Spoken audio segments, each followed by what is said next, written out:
பாவை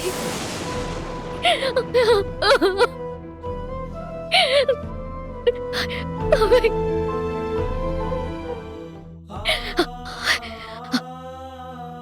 பாவை சாரிடா, என்னால நீயும் இவ்ளோ கஷ்டத்தை அனுபவிச்சிட்டியே. நான் தான் உன்னை அப்புறமா ஸ்கூல்ல பாக்குறேன்னு சொன்னல, நீ இவ்ளோ பிடிவாதமா இருந்த. சாப்பிடாம உனக்கு உடம்பு சரியில்லாம போனா அத்தையால தாங்கிக்க முடியாதுடா.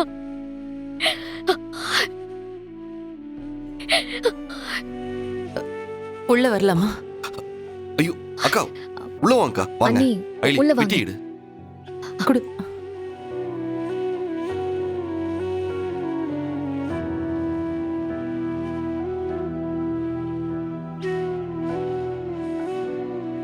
என்ன அப்படி பாக்குறீங்க? இந்த நேரத்துல நான் ஏன் திடீர்னு இங்க வந்திருக்கேன்னு யோசிக்கிறீங்களா? நீங்க சொன்ன டைம் முடிஞ்சதால நீங்க தானே அந்த வீட்டுக்குள்ள வரக்கூடாது. நாங்க உங்களை பார்க்க வரலாம்ல. நான் தெளிவா யோசிச்சு ஒரு முடிவோடு தான் இங்க வந்திருக்கேன்.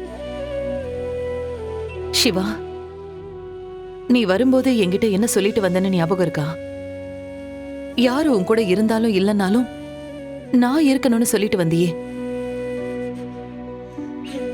அத நான் உன் அக்காங்கிற முறையில என் மேல இருக்கிற பாசத்துல தானே அப்படி நீ சொல்லிட்டு வந்த. அதே மாதிரி நானும் உன்னை என் தம்பியா தான் நினைச்சிட்டு இருக்கேன். அப்படி யோசிச்சுதான் என் தம்பியோட வீட்டுக்கு நான் உரிமையோட வந்திருக்கேன்.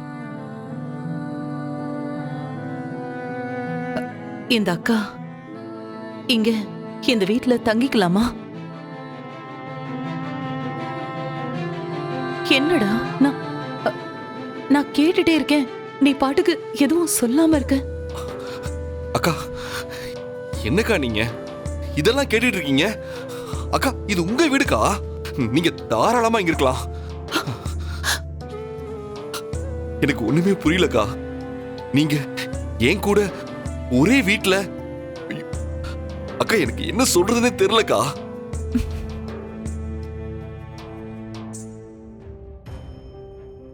என்ன ஐலி,